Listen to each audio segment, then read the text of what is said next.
السلام علیکم ناظرین، عمران خان کا ایک نیا ویڈیو پیغام آیا ہے، آئیے پہلے ویڈیو دیکھتے ہیں۔ بسم اللہ الرحمن الرحیم۔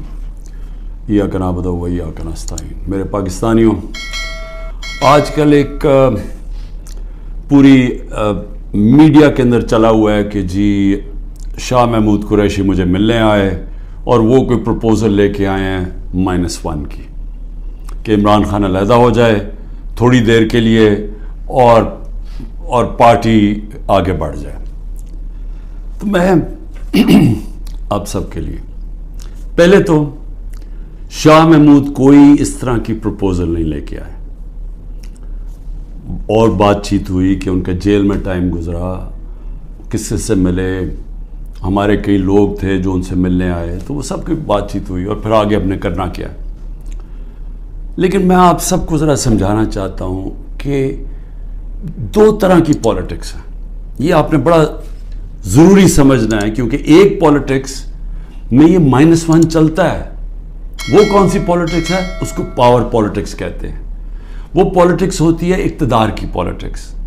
وہ پالیٹکس ہے کہ اگر عمران خان پرائم منسٹر بننا چاہے، اچھا جی ابھی اسٹیبلشمنٹ میرے سے ناراض ہے، چلو میں تھوڑا پیچھے ہو جاتا ہوں، پارٹی کو آگے کر دیتا ہوں، کوئی ڈیل کر لیتا ہوں، کوئی سمجھوتا کر لیتا ہوں، اور اس کے بعد پھر آگے جا کے دیکھیں گے کہ ابھی کسی اور کے حوالے کر دوں تو وہ اس کے بعد پھر میری باری آ جائے گی۔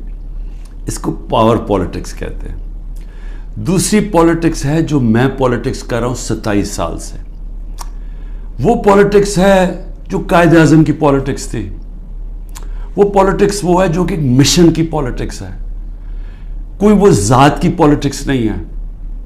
وہ پالیٹکس وہ ہے جو ہم سارے مسلمان انسپائر ہوتے ہیں ہماری نبی صلی اللہ علیہ وسلم سے، کہ انہوں نے بھی ایک مدینہ کی ریاست سنبھالی تھی، انہوں نے بھی مشکل وقت گزارا تھا، اور اس کے بعد انہوں نے دنیا کی تاریخ کا سب سے بڑا انقلاب لے کے آئے تھے۔ اور ہم تو کبھی ان کے اپنا سوچ ہی نہیں سکتے کہ ان کے جوتوں کی مٹی کے قریب بھی ہوں، لیکن قرآن میں ہمیں حکم ہے کہ ان کی زندگی سے سیکھو، ان کی سنت سے سیکھو۔ وہ پالیٹکس بڑے مقصد کی ہے، وہ اپنی ذات سے ہٹ کے ہے، کہ میرے نبی صلی اللہ علیہ وسلم جب سارا عرب ان کے نیچے آ گیا تھا تو انہوں نے اپنا رہن سہن نہیں بدلا، وہ جدھر تھے ادھر ہی رہے، مقصد بڑا تھا۔ تو ہم تو ان سے انسپائر ہوئے ہیں۔ میں تو نہ پالیٹکس میں آتا ہی نہ کبھی، تو میں نے جو انصاف کی تحریک شروع کی تھی، یہ مدینہ، اور کہا تھا کہ اسلامی فلاحی ریاست ہمارا مقصد ہے، ہم مدینہ کی ریاست سے انسپائر ہوئے تھے۔ جس طرح کی حرکتیں ہو رہی ہیں میرے لوگوں کے اوپر، میں اس لیے یہ آپ کے سامنے رکھنا چاہتا ہوں کہ آزاد معاشروں کے اندر یہ نہیں ہو سکتا، یہ صرف غلاموں کو ہوتا ہے۔ یہ صرف فرعون ایسی حرکتیں کرتا تھا لوگوں کے اوپر دہشت پھیلانے کے لیے، جو آج ہمارے پہ ہو رہا ہے۔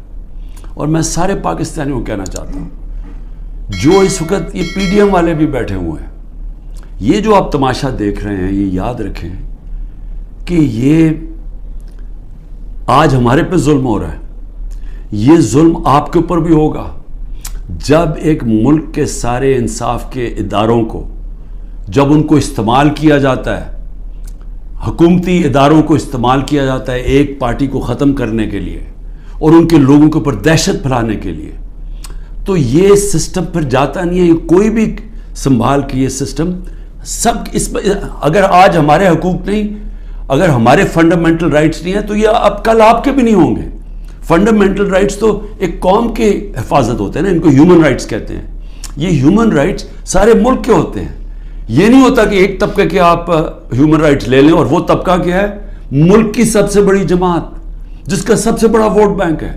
اگر آپ اس کے ہیومن رائٹس آج وائلیٹ کر رہے ہیں تو اس کا مطلب ہیومن رائٹس نہیں ہے، کیونکہ ہیومن رائٹس کو تو ایک ملک کی عدلیہ اس کی حفاظت کرتی ہے۔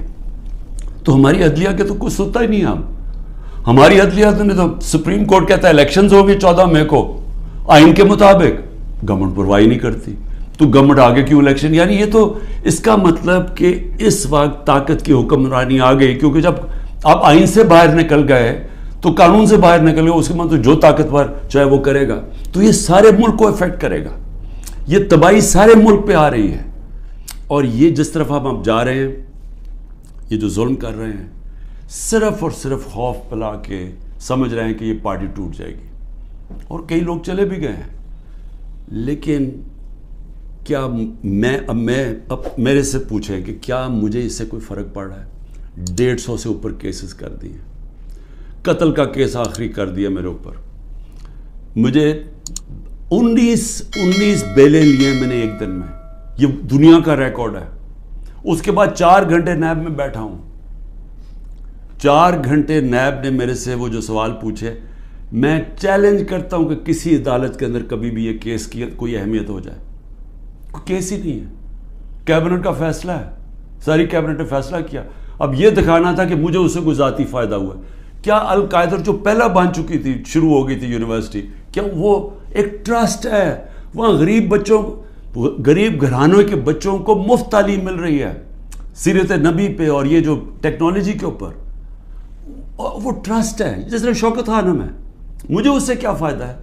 1 روپیہ نہیں دکھا سکتے مجھے کیا فائدہ ہو. نہ ہی ہو کسی ٹرسٹ سے کسی کو فائدہ نہیں ہو سکتا. ٹرسٹ ڈیڈ میں لکھا ہوا ہے. تو وہ کیسز بھی ہیں، قتل کا کیس بھی ہے. ہر روز کوئی نئے کیس آ جاتا ہے. عدالتوں کے میں چکر مار رہا ہوں، لیکن مجھے اس سے کوئی فرق نہیں پڑتا. میں ہر عدالت میں جاتا ہوں، ہر کیس میں جاتا ہوں، یہ بتانے کے لیے کہ میں قانون سے اوپر نہیں ہوں. جبکہ میرے اوپر یہ جان کے کیا جا رہا ہے، یہ مجھے خوف دلانے کے لیے کیا جا رہا ہے. میں یہ آج کہنا چاہتا ہوں کہ یا اس سے یہ سارے کیسز کریں، اور اس کیسز میں کیونکہ کسی عدالت میں کوئی سزا نہیں ہو سکتی، ملٹری کورٹس سیٹ اپ کیے ہیں. اپروور ڈھونڈے جا رہے ہیں جو کہ جی عمران خان نے ہمیں کہا تھا کہ وہ کور کمانڈر کا گھر جلاؤ. یہ کہیں گے، ان میں سے کوئی اپروور آ جائیں گے، مجھے ملٹری کورٹ میں لے جائیں گے، سزا ہو جائے گی. مجھے کوئی فرق نہیں پڑے گا.